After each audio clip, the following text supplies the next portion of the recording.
यीशु मसीह का जन्म दिवस 25 तारीख बरमा महीना 2024 बुधवार के दिन और क्रिसमस डे के अवसर पर आप लोगों को स्वागत है।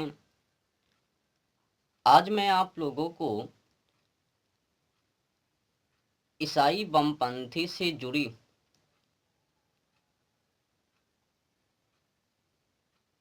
कुछ सच्चाई से अवगत करवाऊंगा।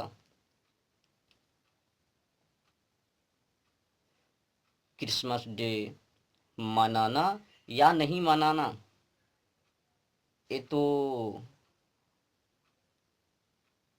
लोगों को इच्छा है, मनाऊं या नहीं मनाऊं वो तो उनके ऊपर निर्भर है।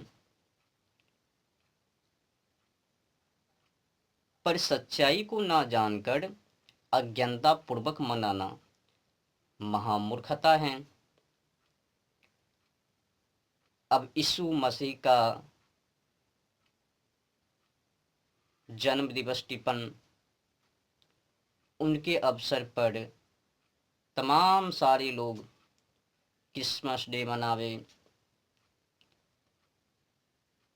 सच्चाई से अवगत दूर दूर तक नहीं तो पर भी मनावे।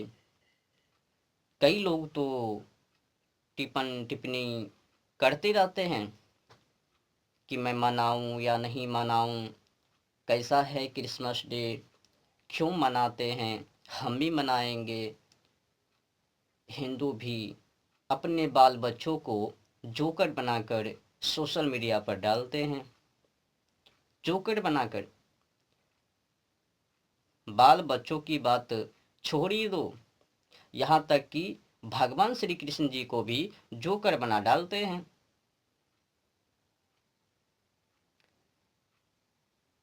ऐसा लगता है कि अब मानव में बुद्धि मर गई।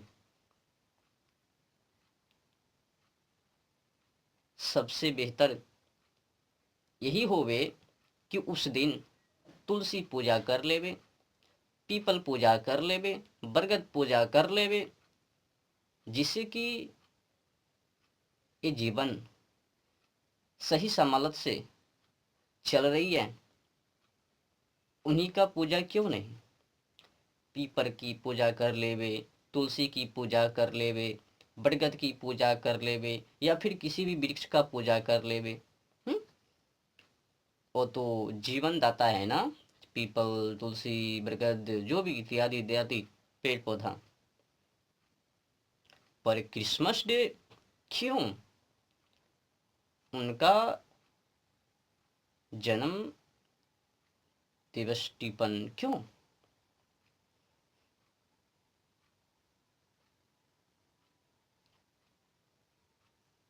अब मैं आप लोगों को, अब जो भी हिंदू लोग क्रिसमस डे मना रहे हैं तो मान लेना कि मानसिक रूप से वो बन गए ईसाई। अब कई लोग कहेंगे कि क्रिसमस डे मनाने से क्या वो ईसाई बन जाते हैं? जी हाँ, जितने कि आप लोग उनमें ईसाई बमपंथी में लोग देख रहे हो ना, किनका है, इधर से फुसला लिया, उधर से फुसला लिया, बहला फुसला कर मुर्दे जिलाए जाते हैं, कोढ़ी शुद्ध किए जाते हैं, लंगड़े चलते फिरते हैं, कोढ़ी ऐसे हैं वैसे हैं, बहरे सुनते हैं, गूंगे बोलते हैं, इत्यादि इत्यादि शब्दों को समाजों में परोसकर मन को बहका दिया और अपने में शामिल कर लिया। पाप को क्षमा किए जाते हैं, पाप करो कुछ भी करो, उनका दंड भोगना है ही नहीं, क्योंकि उसने पृथ्वी का बोझ पाप को गैर बांध स्वर्ग ले गए। न्याय की तो बात है ही नहीं। अगर गौर करे तो पता चलता है कि वो तो बकवास हैं। अगर न्याय की बात नहीं तो फिर खूब अन्याय। आज मैं आपको विशेष जानकारी ईसाई से जुड़ी दूंगा, और पर भी ठोस सबूत के साथ, उन्हीं के बाइबल के अनुसार। मैं अपनी मनमर्जी से कुछ भी नहीं बोलूँगा, उन्हीं के बाइबल के अनुसार पेज नंबर बता दूंगा, अध्याय बता दूंगा, किस नंबर में लिखा हुआ है वो भी बता दूंगा। बस जाके अध्ययन कर लीजिएगा, उसके बाद फिर क्रिसमस डे मनाइए। अगर शौक हैं, क्या ये अच्छी बात है अपने क्यूट बालक को, बाल बच्चों को जोकर बनाना, जोकर बनाकर करना, नेट पर डालना। तुलसी पूजा नहीं कबे।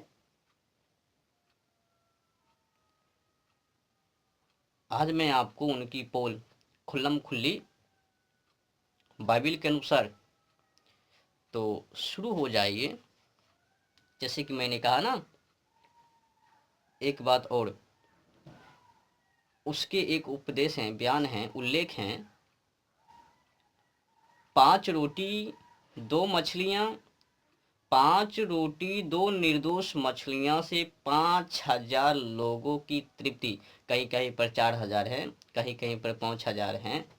अब समझो, जो वे हैं वही अपने हाथों से निर्दोष मछली की ज़बाह करके लोगों को खिला रहे हैं।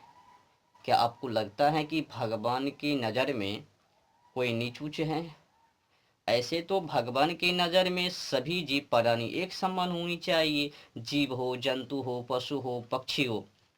भले ही मानव के नज़र में एक दूसरे से कुछ भी होवे, पर भगवान की नज़र में सभी एक समान।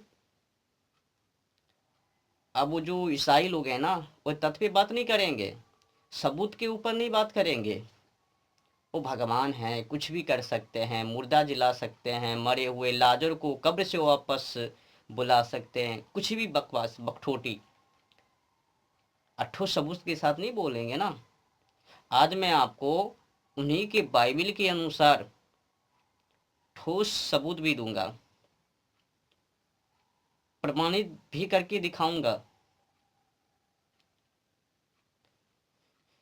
देखिए,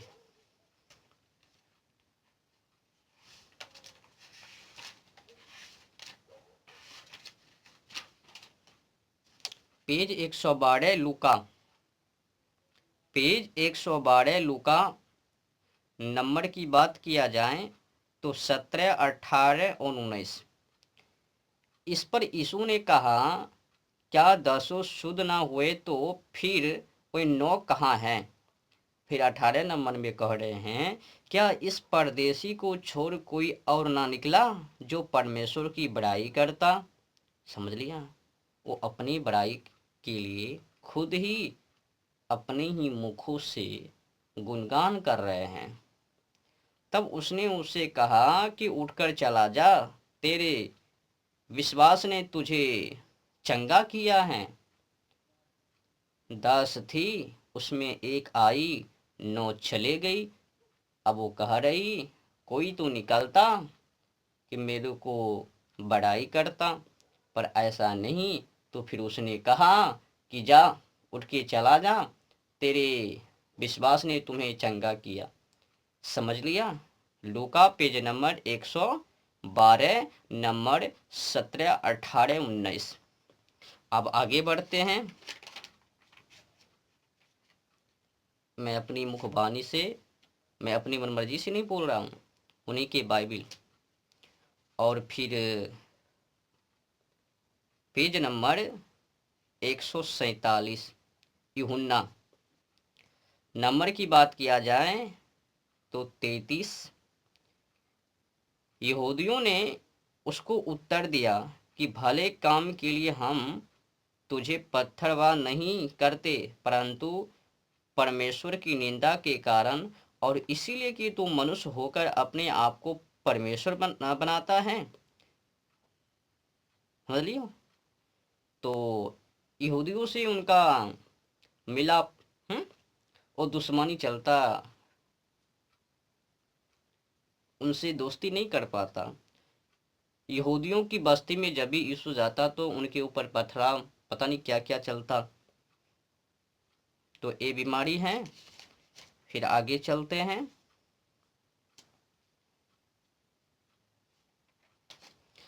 पेज नंबर 149। यूहन्ना, अगर नंबर की बात किया जाए तो 43-44 कह रहा है कि यह कहकर उसने बड़े शब्दों से पुकारा कि हे लाजर निकल आ। जो मर गया था वह कफन से हाथ पांव बांधे हुए निकल आया और उसका मुंह अंगोछे से लिपटा हुआ था। यीशु ने उनसे कहा कि उसे खोलकर जाने दो।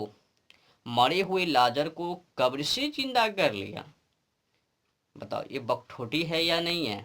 अब वो लोग कहेंगे कि नहीं नहीं वो भगवान है, कुछ भी कर सकता है। अच्छा बताओ, अगर किसी को जिला दिया वो भगवान साबित हो रहे हैं तो पता नहीं। अपने भी धर्मों में बड़े बड़े ऐसे ऋषि हुए जो कि वो अपने शक्ति के माध्यम से कटकुट वाले इंसान को जिंदा कर देते थे, जोड़ देते थे, अनेक मतलब काम करते थे। मरे हुए को वो भी जिला रहे थे। क्या वो भगवान बन गए? दैत्य शुक्राचार्य जी। ऐसे ऐसे अनेक ऋषि हुए जिन्होंने वरदान पाकर कुछ भी कर रहे थे।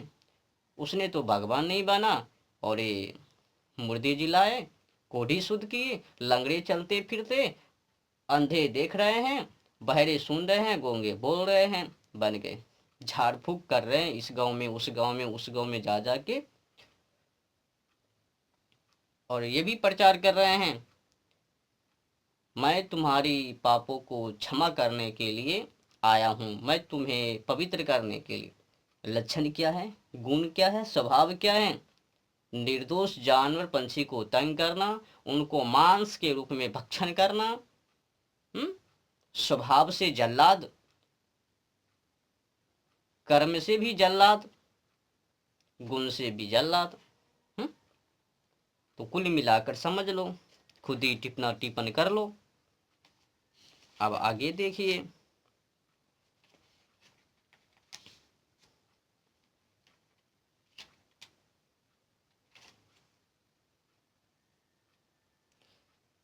Page number 159। यूहन्ना, अगर नंबर की बात किया जाए तो 22, 23, 24।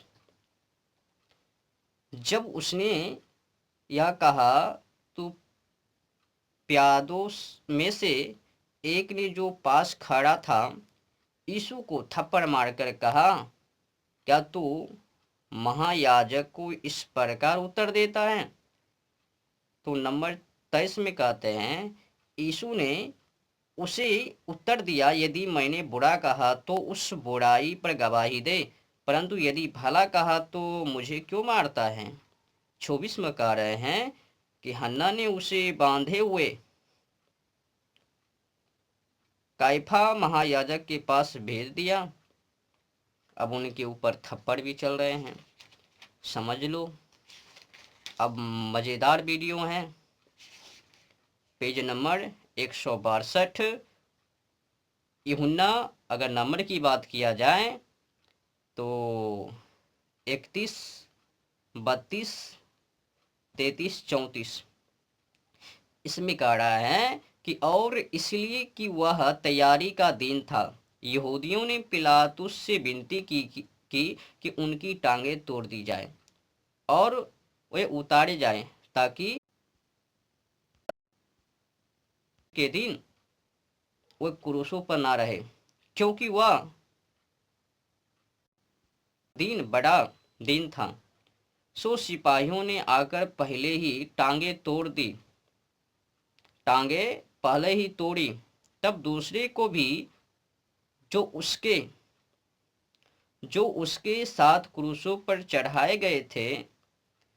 परंतु जब यीशु के पास आकर देखा कि वह मर चुका है तो उसकी टांगे ना तोड़ी, परंतु सिपाहियों में से एक ने बर्छे से उसका पंजर बेधा और उसमें से तुरंत लहू और पानी निकला।